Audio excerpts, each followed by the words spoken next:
तो स्टूडेंट कैसे हैं आप लोग। स्वागत है आप सभी का Pandey ji technical YouTube channel में। और आज के इस वीडियो के माध्यम से हम स्टूडेंट आपको बताने वाले हैं एल्गोरिथम क्या होता है और एल्गोरिथम के गुणों का वर्णन करना। ये आपका जो क्वेश्चन है हमेशा आपके एग्जामिनेशन में पूछा जाता है, तो बिल्कुल हिंदी में मैं बताऊंगा आपको एल्गोरिथम के पूरे कॉन्सेप्ट को, और एल्गोरिथम के कॉन्सेप्ट को बताने के बाद इसके गुणों को भी बताया जाएगा। तो आइए इस वीडियो को हम स्टार्ट करते हैं। वीडियो स्टार्ट करने से पहले मैं आपको बता देना चाहता हूं कि यदि आप हमारे चैनल पर नए हैं तो चैनल को सब्सक्राइब जरूर कर लीजिएगा।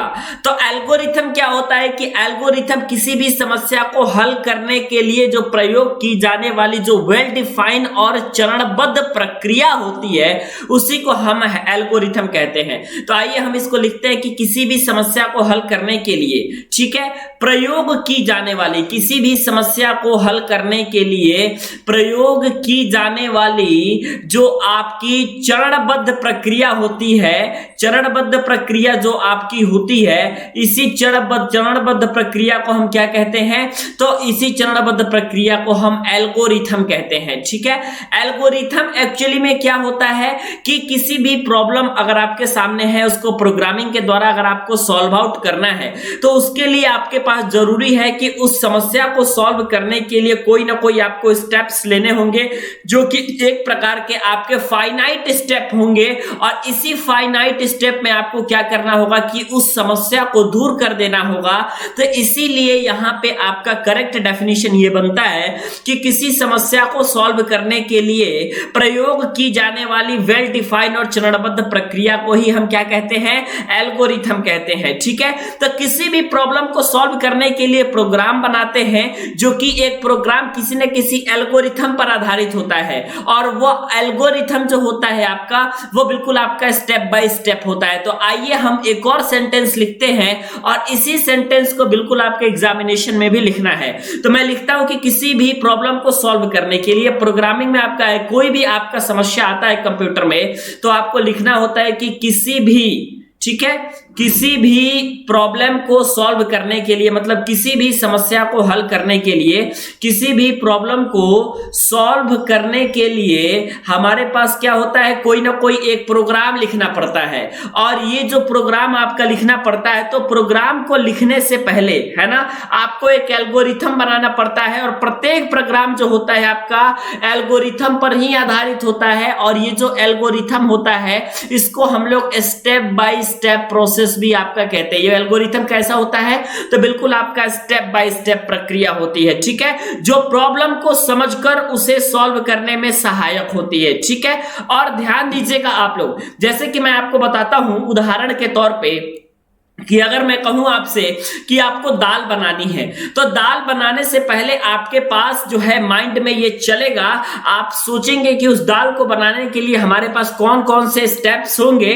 कुछ फाइनाइट स्टेप्स होंगे, जैसे पानी लेना है, दाल लेना है, नमक लेना है, हल्दी लेना है, टमाटर डालना है, इस तरीके की बहुत सारी जो चीजें होती हैं, कुछ फाइनाइट स्टेप आपके दिमाग में होंगे। और उसी फाइनाइट स्टेप के तरीके से अगर आप चलेंगे स्टेप बाय स्टेप तो आपका जो है दाल बन जाएगा, मतलब आपका प्रॉब्लम सॉल्व आउट हो जाएगा। इसी तरीके से प्रोग्रामिंग में किसी भी समस्या को हल करने के लिए आपके पास कुछ ना कुछ फाइनाइट स्टेप्स होते हैं, और इसी फाइनाइट स्टेप्स में हम क्या करते हैं? उस प्रॉब्लम को सॉल्व आउट कर लेते हैं। तो यही प्रक्रिया जो हमारी क्या कहलाती है? एल्गोरिथम की प्रक्रिया कहलाती है ना। अब हम बात करने वाले हैं आपसे एल्गोरिथम के गुणों के बारे में, ठीक है। तो एल्गोरिथम के हम पहला, दूसरा, तीसरा, 2-3 गुणों के बारे में लिखेंगे। गुणों को लिखने से पहले मैं आपको बता देना चाहता हूं कि सेकेंड सेमेस्टर के कंप्लीट क्रैश कोर्स सीएसआईटी के स्टूडेंट के लिए 88 26 39 60 22 इस नंबर पे कॉल करके आप जो है पूरे कंप्लीट कोर्स से जुड़ सकते हैं। नंबर आपका नीचे ऑलरेडी शो हो रहा होगा। तो एल्गोरिथम के गुणों का वर्णन करने के बारे में मैं बताऊं तो एल्गोरिथम का प्रत्येक चरण होना चाहिए अच्छी और सही तरीके से आपका क्या होना चाहिए? डिफाइन होना चाहिए। तो आइए हम पहला टॉपिक लिखते हैं कि एल्गोरिथम का प्रत्येक चरण। तो मैं यहां पे लिखता हूं एल्गोरिथम का प्रत्येक चरण, यानी एल्गोरिथम का जो प्रत्येक चरण होना चाहिए अच्छी और सही तरीके से डिफाइन होना चाहिए।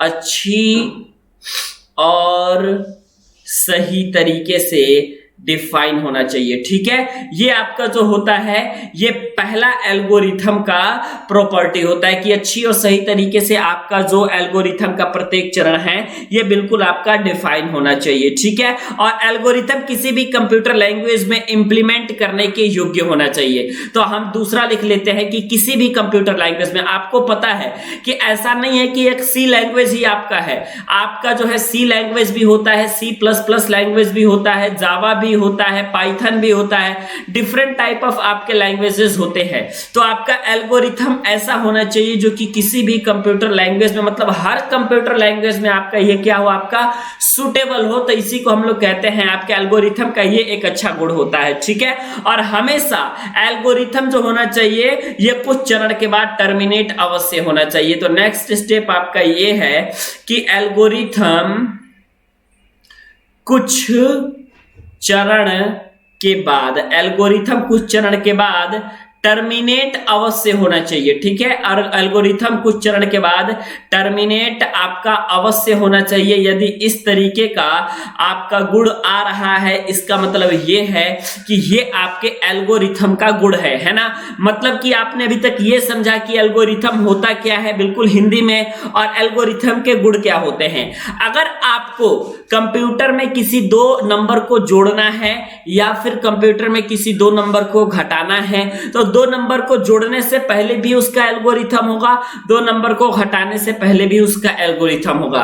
मतलब कि आपको भी पता है कि किसी भी समस्या को हल करने से पहले प्रयोग की जाने वाली जो आपकी चरणबद्ध प्रक्रिया होती है उसी को हम एल्गोरिथम कहते हैं। एल्गोरिथम आपका बिल्कुल एक फाइनाइट स्टेप में होना चाहिए और प्रत्येक चरण के बाद ये जो है टर्मिनेट अवश्य होना चाहिए। और ऐसा होना चाहिए हमारा एल्गोरिथम कि कंप्यूटर का कोई भी आपका लैंग्वेज हो, चाहे सी हो या सी प्लस प्लस हो, जावा हो, पाइथन हो, एनी लैंग्वेज, कोई भी आपका लैंग्वेज हो, सभी लैंग्वेज में आपका एल्गोरिथम जो है बिल्कुल सुटेबल होना चाहिए, है ना, और सही तरीके से आपका डिफाइन भी होना चाहिए। तो उम्मीद है कि वीडियो आपको पसंद आई होगी। अगर ये वीडियो आपको पसंद आती है तो आप हमें कमेंट करके जरूर बताइएगा।